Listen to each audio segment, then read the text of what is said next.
And welcome to Moutiers station, where my lovely daughter has dropped me off after a few days in the Alps at Val d'Isère. Due to industrial action, there was no train from Bourg-Saint-Maurice, but at least there was one from here in Moutiers, so Mickey didn't have too far to drive this time. The station here is fairly functional, with just a small coffee shop and a ticket office. The station hallway, which runs parallel to the platforms, does lead you through to an integrated bus station.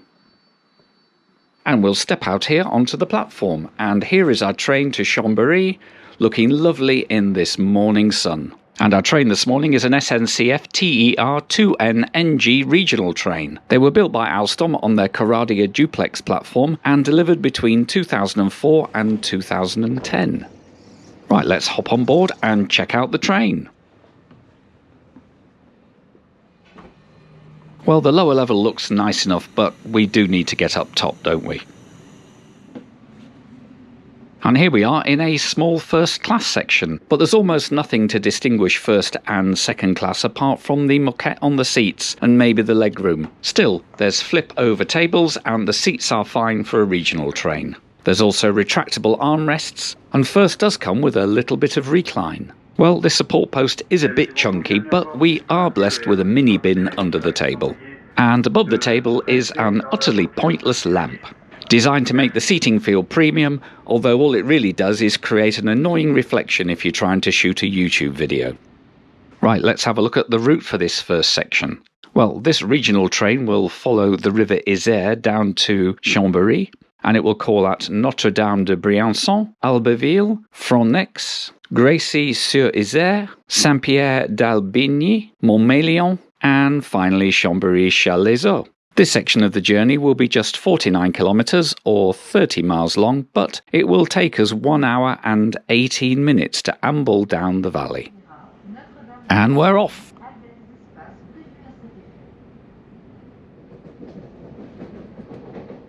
There's certainly some great views to be had from this top deck, both of the mountains and of the river.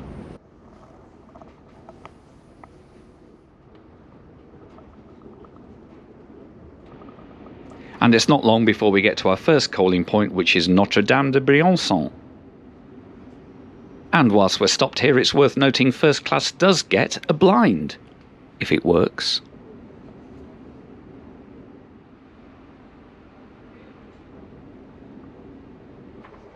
Isn't that lovely? A picture postcard church nestling in a beautiful alpine valley.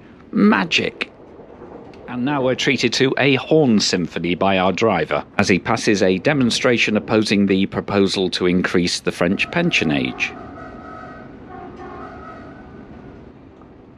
Albertville sits in the shadow of La Belle Étoile.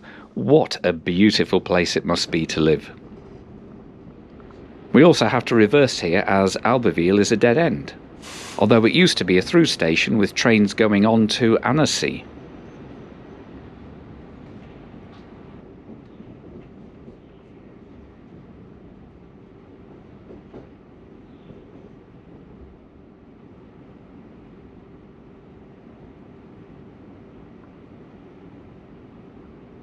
Beyond Albertville, the valley feels to be widening out quite a lot.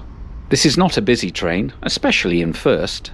Frontenex seems to be a very sleepy station, but that isn't surprising given that it has less than 2,000 inhabitants. WAM Park is a water sports and games facility. Some of those slides look like fun. I must say I'm loving these quiet little French stations, especially on such a beautiful sunny morning. Because we reversed in Albertville, we're now the rear coach, so we get to see the whole train in front of us. And now we're joined by the double-tracked Transalpine line from Turin and Milan.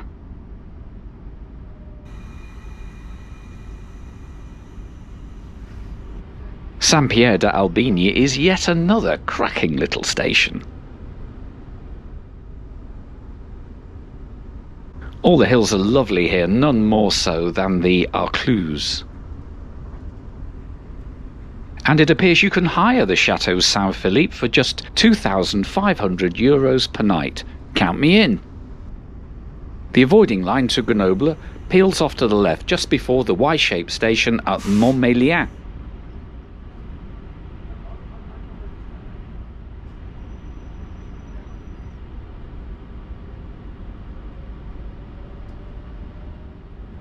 And we also get our first peek at Mont Granier. Mont Granier really is impressive. It's difficult to look at anything else as we ride along, but eventually the mountain is lost as we enter Chambéry. And that's that. A lovely run indeed, and now for a quick platform change and on to Paris.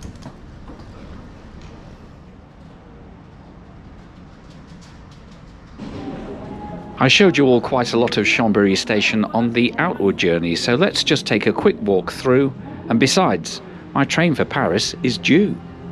If you want to see more of this wonderful multi-level concourse, then have a look at the video I did between Marseille and Val d'Isère.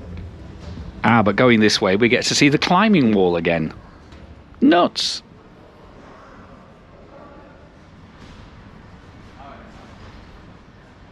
Actually, when I arrived on the platform, I very nearly messed up as people appeared to be waiting for my train, but they're actually waiting for a different one. As it turned out, my TGV from Annecy had already arrived at the platform from the northbound direction. It was just a long way from the stairs. And here's a train, it's a TGV duplex, built by Alstom in 2004. But no time to hang around, I've got to get on the train. The train is fully booked and there's a lot of luggage around, so whilst I settle in, let's have a look at the route to Paris.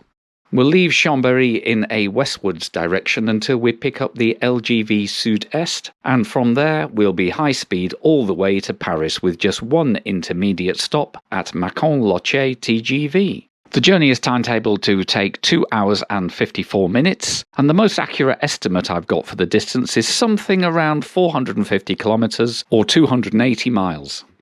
Oh, and here's the Italian competitor on the Transalpine route coming through.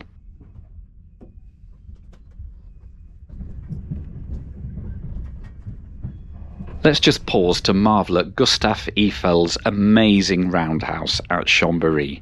It's also available for guided tours.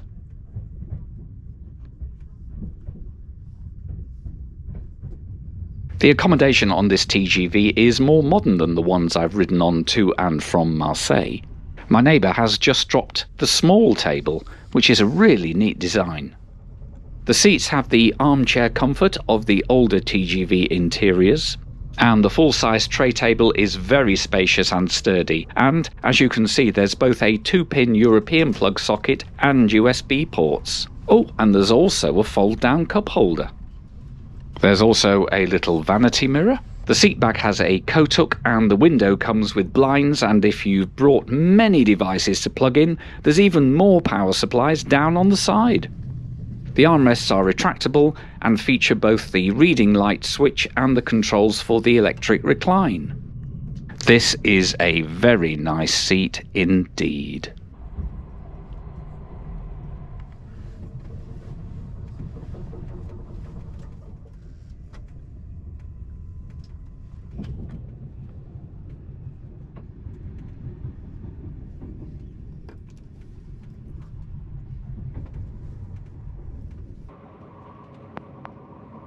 Saint-André-le-Gaz is a junction station where we meet the northbound line from Grenoble and Voiron. Things will speed up now as we've left the single-track section. At La Tour du Pin we pick up autoroute 43 and we're just quick enough to beat the cars. And we're definitely leaving the mountains behind now. Last time I came through here this week, my train stopped at all these stations.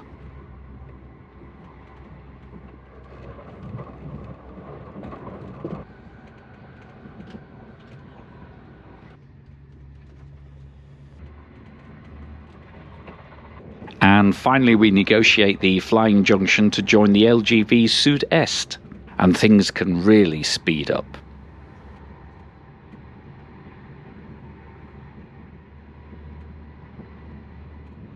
And the cars on the autoroute now have no chance of keeping up with us.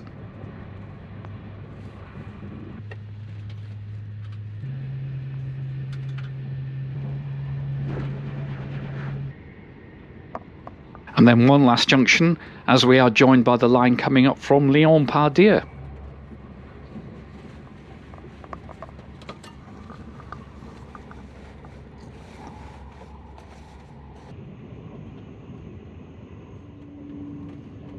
And we're into our only intermediate stop of Mâcon Loché TGV, which serves the town of Mâconville and was opened in 1981. Next stop, Paris.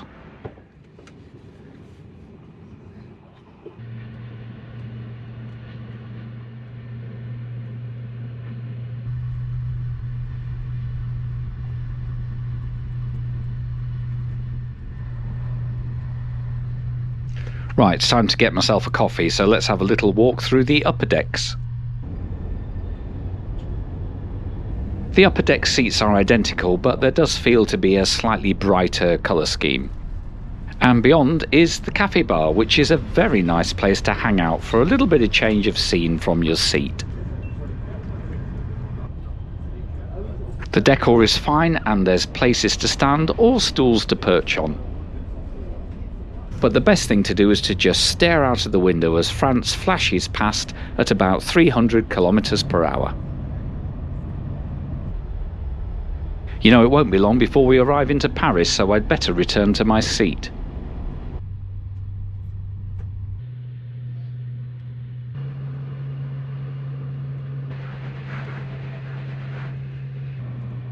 I must say this was a lovely, effortless ride all the way from Moutiers. A beautiful ride down from the mountains, followed by a blast along the LGV Sud-Est.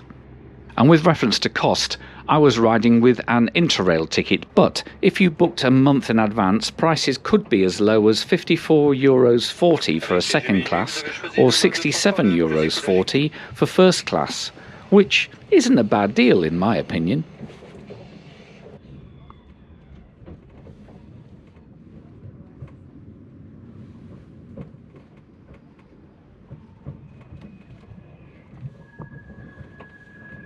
And we roll into Gare de Lyon, spot on time.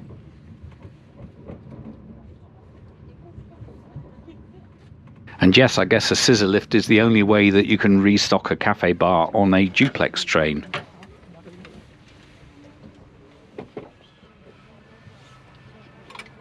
And with one last look at our lead power car, it's a fond farewell to my set of rides on TGV. It has been a great experience all week on the LGV Sud-Est. Well done, SNCF. Well, I now have a comfortable nearly 3-hour connection before I board the Eurostar back to the UK. So I'll be catching RER Line D 2 stops up to Gare du Nord to continue my journey, but that story is for another day. I hope you've enjoyed this journey from the Alps all the way to Paris. And if you have, then give it a like and also consider subscribing to the channel, as I release a travel video every Friday with bonus videos sometimes on a Monday too. And if you subscribe, there's less chance you'll miss one. Oh, and do let me know in the comments what you think of SNCF in general and TGV in particular. I'd be very interested to hear what you think. But in the meantime, from the subterranean platforms of the Paris RER, I bid you goodbye and thank you so much for watching.